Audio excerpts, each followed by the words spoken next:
Let's go now to Washington, D.C., where moments ago the Father Ted co-creator Graham Linehan has been giving evidence at US Congress.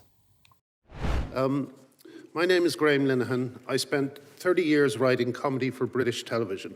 It was a career I loved, but it ended when I began noticing that women were losing their livelihoods, their social circles, and even their freedom for defending rights won over 100 years ago by the suffragette movement. I looked into what these women were saying and could find nothing wrong with any of it. They believed, as I do, that single-sex spaces are essential for women's privacy, dignity, and safety. They believed that children should not undergo experimental medical treatment that ravages their health and shortens their lives. They believed that women have a right to fair sport. These were not extreme positions, but for holding them, I became the target of a series of harassment campaigns that cost me my career, my marriage, and eventually drove me from my homeland. For a decade, the British police have harassed me for expressing views that the majority of the public share. In 10 years, not one person, not the police who arrested me, not the colleagues who condemned me, not the friends who turned away, has told any of us what we did wrong. Our accusers do not deal in arguments. No one is able to point to the flaws in our analysis. We have simply been punished for objecting to fashionable yet incoherent orthodoxies. When I could no longer make a living writing comedy, I returned to journalism, which was my first profession. On my Substack, I interviewed cancelled women on my YouTube channel covering stories the BBC refused to touch. Your passwords are your passwords, only for your eyes. But how safe is your phone or laptop or tablet? Well, watch this. I press one button and my phone is now shielded from hackers and prying eyes. ExpressVPN is your protector.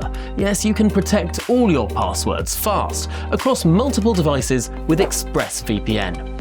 Premium, fast, and highly secure. Get big peace of mind for a low cost. Click the link in the description or scan the QR code to get up to 75% off, plus 4 extra months free, all backed by a 30-day money-back guarantee. Protect your online life today.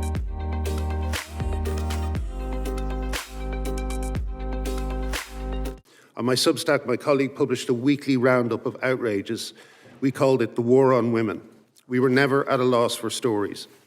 This committee is here to discuss threats to free speech in Europe, but I briefly want to touch on the forms of quiet censorship that don't require state suppression. For the state has learned to let others do its work. When employers fire workers for protected speech, when banks close accounts, when publishers drop authors, when platforms suspend users, the government's hands stay clean. The censorship happens. The state didn't do it. In Britain, we have discovered that you can have formal free speech and no free speech at all. I want everyone to understand that gender ideology and free speech cannot coexist. You can hear the lie in the very language. Trans woman meaning man, trans man meaning woman, trans healthcare meaning the opposite of healthcare, trans rights meaning men's demands. An ideology that tells lesbians they are bigoted for not accepting male partners is not progressive, it is homophobic. And I will bring this home to Washington for a second. Right now, a man named Hobby Bingham, who calls himself Princess Zoe Andromeda Love, is a registered sex offender in this country. He raped a 12-year-old girl. He was transferred to the Washington Correction Center for Women, where he raped a developmentally disabled female inmate. This is not happening in Britain. This is happening here. These are the policies we are being asked to accept. And just as in the United Kingdom, those who refuse pay with their livelihoods, their reputations, their peace of mind. Finally, I'm asking the committee to do 3 things. First, use every diplomatic lever you have to pressure the British government to implement its own Supreme Court ruling. Women just won a landmark case confirming that sex means biological sex. The guidance to enforce it has been written, and the Minister for Women and Equalities has blocked it for months, calling it trans-exclusive.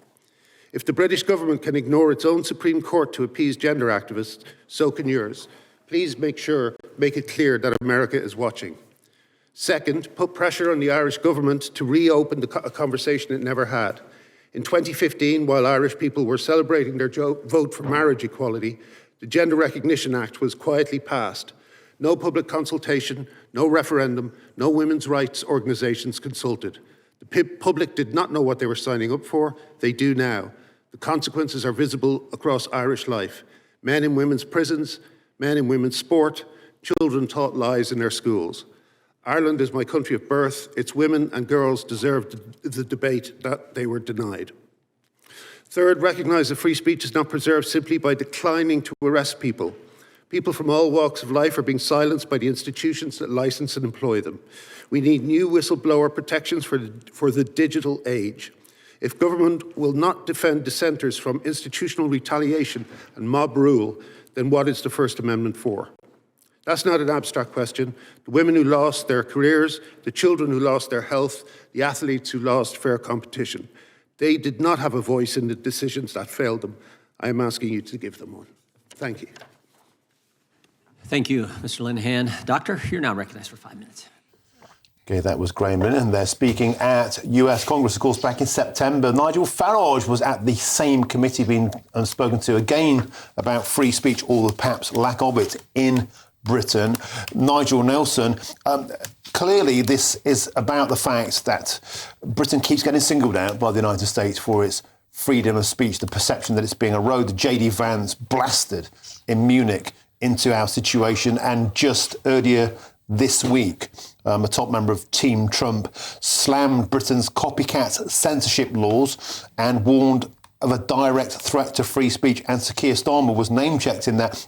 Keir Starmer's been put into a Venn diagram in the American mindset of somebody who's slamming down on free speech. And I think they've got a tremendous nerve, Trump and the whole lot of them. Free speech in America nowadays is purely if you're free to agree with Trump, and that's about it. So over the last few days, we've seen 2 journalists arrested in Minnesota for covering protests there. We've seen the Associated Press, one of the most well-renowned news agencies, banned from getting White House material because they refuse to call the Gulf of Mexico the Gulf of America, as Trump wants them to.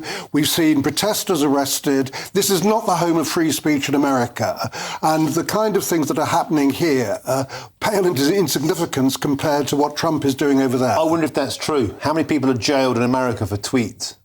I don't know. How many people are jailed in America for Facebook? I don't know, but they're being... Well, I'll tell you, mate, none. But if We've you got are... a problem with free speech, and we can't just deflect onto Donald Trump. But you are being arrested if you are a human rights activist in America. No, listen, and if those comments are happening on American-owned media platforms such as Facebook, such as X, and if they're made in America, like Graham Linehan, the 5 geezers with machine guns get him at Heathrow Airport, that is an issue about America, because it's American free speech platforms that are being targeted and being censored. The European Union's fangs are dripping at the prospect of fining. You're picking this one out.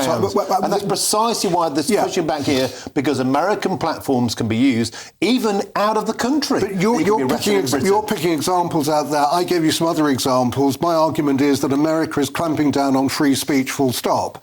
What happened to Graham Linehan shouldn't have happened. I agree with you entirely. Good.